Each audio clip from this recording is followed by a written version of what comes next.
Hello friends, good morning, नमस्ते and welcome. मैं हूँ रेसू और फिर से मैं आप सबका स्वागत करती हूँ एक नया ब्लॉग में और एक नई सुबह में। कैसे हैं आप सब फ्रेंड्स? आई होप आप सब अच्छे होंगे। सो फ्रेंड्स, आज का जो ब्लॉग है 5:30 के करीब से मॉर्निंग से मैं स्टार्ट कर रही हूँ और ये ब्लॉग जो है morning to evening full day routine है और मैं कर रही हूँ किचन से ब्लॉग का स्टार्ट। और यहाँ पे देखिए मैं बना रही हूँ सुबह सुबह टिफ़िन हस्बैंड को देने के लिए, और वो ड्यूटी जाएंगे तो उससे पहले मैं टिफ़िन को रेडी कर देती हूँ। और मैं बना रही हूँ पालक आलू मटर की सब्जी और साथ में पराठा। और आप लोग देख रहे होंगे सबसे पहले मैं पालक की काट रही थी, सब्जी काट रही थी, क्योंकि मैं रात में ना ये सारी सब्जियां की तैयारी करके नहीं रखी थी। क्योंकि क्या हुआ ना, मैं रात में सोची थी चना आलू की सब्जी दूंगी, फिर सोने के टाइम ये बोले नहीं मुझे चना की सब्जी नहीं चाहिए, मुझे पालक आलू मटर की सब्जी चाहिए। मैं बोली अभी तो मैं सोने आ गई, तैयारी करके रखी नहीं। फिर सोची चलो कोई बात नहीं, मॉर्निंग में उठ के ये सारी तैयारी कर लेंगे। तो सबसे पहले उठ के ये सारी सब्जियां जो भी थी पालक आलू मटर सब तैयारी की मैं। फिर उसके बाद मैं बनाना स्टार्ट कर दी हूँ, क्योंकि लास्ट टाइम पे ना चेंज हो गया कि सब्जी ये नहीं मुझे पालक चाहिए। तो फिर मैं सुबह उठ के ये सारी तैयारी की हूँ और सुबह तो 5:30 के करीब जगी थी, पर फिर भी मैं फटाफट कर ली हूँ सारा काम। और यहाँ पे देखिए मेरा ये पालक आलू मटर की सब्जी बन रही एक तरफ और एक तरफ मैं पराठा बनाने की तैयारी कर रही हूँ। और सुबह सुबह है ना एक बात और कि मेरी वेदू सोई हुई है और आजकल ना बहुत ही सपोर्टिंग हो गई है, हर बात में हर काम में बहुत सपोर्ट कर रही है। क्योंकि वो 3 साल की हो गई है ना, तो बहुत ही कामों में वो सपोर्ट कर रही है। जैसे कि वो परेशान नहीं कर रही है, पहले बहुत ही परेशान करती थी, हर कामों में परेशान करती थी, पर उसको मैं जब समझा देती हूँ ना तो वो समझ जाती है और खेलने में लग जाती है। और यहाँ पे देखिए मेरी सब्जी बन के रेडी हो गई है। और सब्जी रेडी हो जाने के बाद मैं टिफ़िन पैक करके पतिदेव को दे देती हूँ और वो निकल जाते हैं ड्यूटी के लिए। उसके बाद अब बारी आ जाती है किचन को क्लीन करने के लिए। तो उससे पहले ना मेरी वेदू काफ़ी पहले जग चुकी है और वो रूम में बैठी हुई है। तो मैं बोली उसके पास जाऊंगी तो उसके साथ ना उलझ जाऊंगी, उससे पहले मैं किचन को क्लीन कर देती हूँ, तब जाऊंगी मैं अपनी बेटी के पास। मैं बोली ना अभी वो जग के रूम में बैठी हुई है। और यहाँ पे देखिए जब उसके पास आई थी ना तो फिर उसके काम में लग गई, उसको ब्रश कराना, उसको फ्रेश करना, थोड़ा सा तेल ओल लगाना। फिर उसको भूख लग गया था, वो सो के जगती ही बोली मम्मा मुझे खाना चाहिए। फिर मैं थोड़ी देर उसको वेट कराई, फिर फटाफट अपना काम करके और उसके लिए खाना लेके आ गई। और यहाँ देखिए वो खिलौने के साथ खेल भी रही है, परेशान नहीं की। नहीं तो बच्चों के साथ काम करना बड़ा ही मुश्किल हो जाता है, पर आज मेरी वेदू ना बहुत ही साथ दी है। और जब वेदू फिर से खेलने लगती है फिर मैं निकल जाती हूँ झाड़ू लगाने। क्या होता है एक हाउस वाइफ के साथ साथ ना हम माँ भी है, और माँ का जो जिम्मेदारी होता है ना बहुत बड़ा होता है। क्योंकि एक हाउस वाइफ अपने घर को पूरी तरह से मेंटेन करके जैसे रखती है ना, वैसे एक माँ ना बच्चों को भी मेंटेन करके रखती है। क्योंकि बच्चे ना ज़्यादा करके माँ के टच में रहते हैं, जैसे उनकी खान पान हो गया, उनका ध्यान रखना हो गया, उनको स्कूल भेजना हो गया, ये सारे जो जिम्मेदारी होती है ना एक माँ का होता है। और माँ ना इसको बहुत ही बेहतर तरीके से निभाना जानती है। क्योंकि ऐसा नहीं है घर में काम करना होता है, काम के साथ साथ बच्चों को भी देखना बहुत ज़रूरी होता है। और सारा टाइम जब बच्चे हमारे साथ रहते हैं ना तो उनका परवरिश कैसा होता है ये सारी चीज़ें माँ पे डिपेंड करती है। और यहाँ पे आप लोग देख रहे होंगे कि मैं झाड़ू लगाते लगाते दौड़ के गई, क्योंकि वेदू ना दूसरे रूम में खेल रही थी और अचानक से रोने लगी। तो फिर मैं डर गई और दौड़ के गई, कहीं कुछ हो तो नहीं गया। फिर गई तो वो तो खेल रही थी, फिर वहाँ से आके मेरे पास खेलने लगी। क्योंकि क्या होता है ना काम के साथ साथ हमें बच्चों पे भी ध्यान देना पड़ता है। और यहाँ पे देखिए मम्मा तो अभी काम कर रही है बेटा, मम्मा का काम कंप्लीट भी नहीं हुआ और आप आ गए नहाने।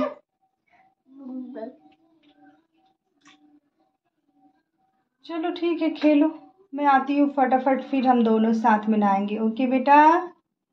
ओके ओके मम्मा। चलो। और मेरे से पहले ना मेरे वेदू को बेचैनी है नहाने के लिए, तो वो पानी में जाके पहले ही बैठ के खेलना स्टार्ट कर दिया है। फिर मैं जो भी मेरा काम बचा हुआ था फटाफट काम कंप्लीट करती हूँ और यहाँ पे आ जाती हूँ मैं ब्रश करने, क्योंकि ब्रश मैं की नहीं थी, तो फटाफट ब्रश करके फिर वेदू के साथ चली जाती हूँ। क्योंकि वेदू तो अभी मानने वाली है नहीं, निकलेगी नहीं, जब तक वो नहाएगी नहीं ना तब तक वो वहाँ से निकलने वाली नहीं है। फिर कपड़ा जो था फ्रेंड्स सारा काम कंप्लीट करने के बाद मैं चली जाती हूँ नहाने, और नहा धोआ के यहाँ देखिए मैं पूजा भी कंप्लीट कर ली हूँ, मेरा पूजा हो गया है। और अब मैं जा रही हूँ किचन में, और किचन में जाने के बाद क्या करूँगी ना, अब दोपहर का जो लंच होती है ना उसकी तैयारी करने जा रही हूँ। और आज मैं बनाने जा रही हूँ साउथ इंडियन डिश रसम। और पता है ये मेरे हस्बैंड ना 2-3 दिन से ही बोले जा रहे हैं कि रसम बनाओ रसम बनाओ, पर आज मैं रसम बनाने जा रही हूँ और उसकी रेसिपी आप सबसे शेयर करूँगी। तो चलिए फिर चलते हैं किचन में, और किचन में आने के बाद यहाँ पे मैं कर रही हूँ रसम बनाने की तैयारी, और दोपहर जो लंच होता है ना उसकी तैयारी कर रही हूँ। और मेरे घर पे लंच में यही बनने वाला है रसम चावल और पापड़, क्योंकि बहुत ही स्वादिष्ट लगता है रसम। और ये साउथ इंडियन डिश है, अगर जिसको ना सांभर पसंद होता होगा ना उसको ज़रूर रसम पसंद आएगा, क्योंकि रसम बहुत ही स्वादिष्ट लगता है, रसम और चावल। और यहाँ पे देखिए मैंने 3 टमाटर लिया है और 2-4 हरी मिर्ची। तो टमाटर को छोटे छोटे टुकड़े में मैं काट लेती हूँ। अगर आप चाहे तो अदरक कूटने वाले बर्तन में इसे कूट सकते हैं, क्योंकि इसका जो जूस होता है और पल्प होता है उसे यूज किया जाता है, छिलके को निकाल दिया जाता है, पर मैं इसे काट के बना रही हूँ। अगर आप चाहे तो वैसे कर सकते हैं। और यहाँ पे देखिए हरी मिर्च को मैं छोटे छोटे टुकड़े में काट लेती हूँ।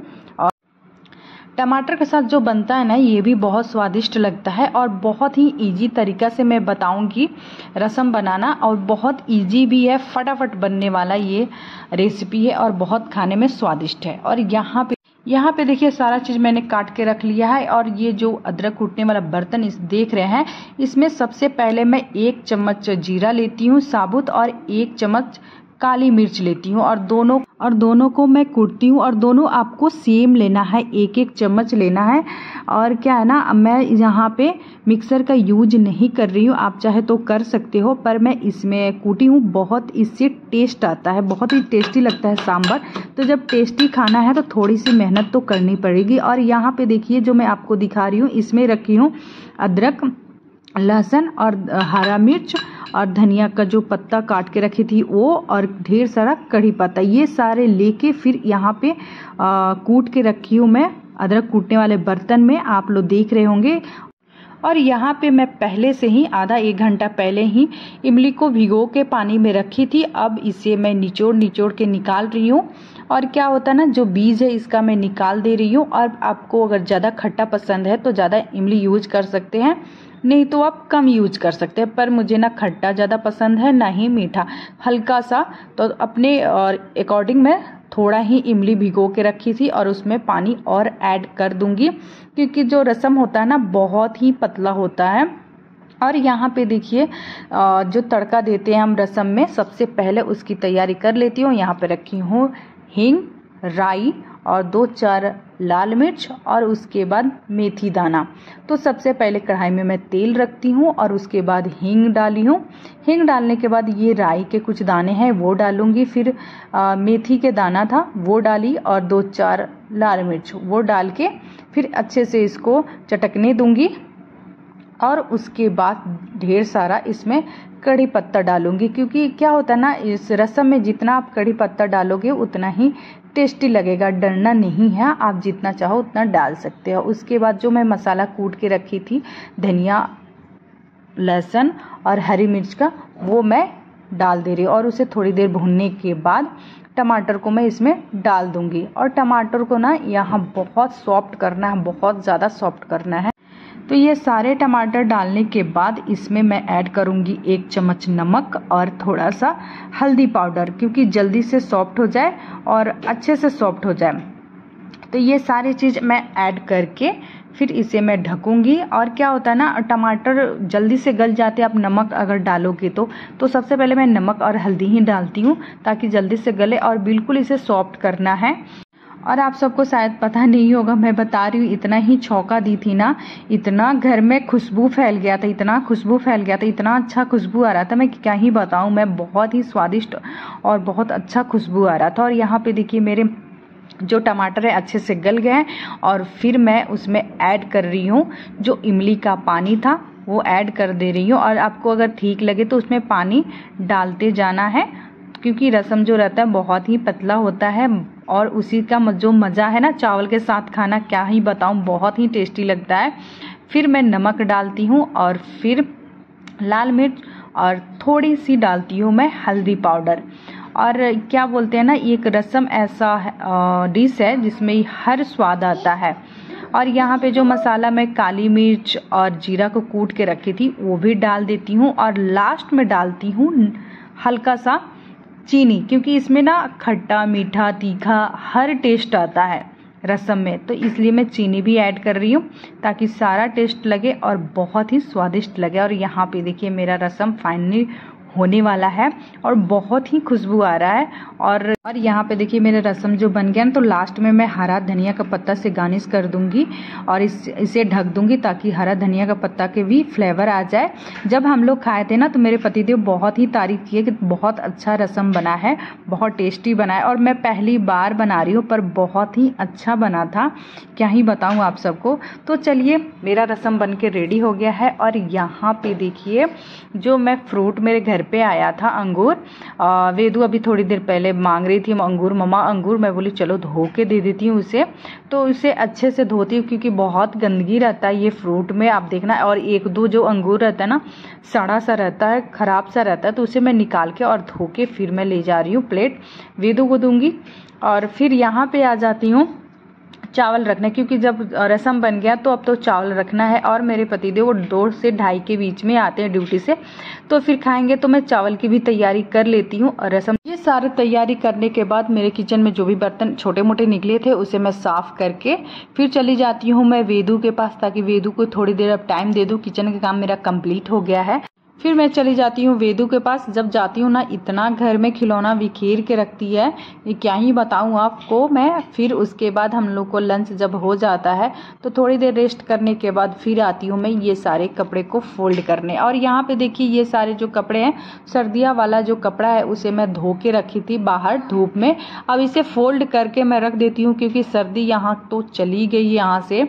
बहुत ही गर्मी हो रही है, क्या ही बताऊं, बेंगलोर में बहुत गर्मी हो रही है बाबा, बहुत धूप निकल रहा है। तो सारा कपड़ा मैं मोटा मोटा जो भी सर्दी वाला कपड़ा था उसे मैं ले जाके रख दूंगी अलमारी में। अब उसका यूज नहीं है, अब समर वाला जो कपड़ा है ना वो निकालूंगी। और साथ साथ में मेरी वेदू मेरे पास आती है ना, 2 मिनट में इधर कहीं काम करती रहती हूँ ना तो वो मुझे ढूंढते आती है, मम्मा कहाँ हो, मम्मा कहाँ हो, वो ढूंढती है। उसको ऐसा लगता है कि मैं नीचे चली गई घूमने और उसे छोड़ दी मैं, उसको ऐसा लगता है। तो चलो फ्रेंड्स, सारा काम मेरा कंप्लीट हो गया सुबह से शाम तक। ये शाम की मैं दिया जलाने भी आ गई हूँ और मेरा दिया जल गया। फिर मैं रेडी होके मैं और वेदू निकल जाएंगे पार्क के लिए। सो फ्रेंड्स, इस वीडियो में यहीं तक, फिर मिलती हूँ नेक्स्ट वीडियो में। तब तक के लिए bye bye, take care, thank you for watching.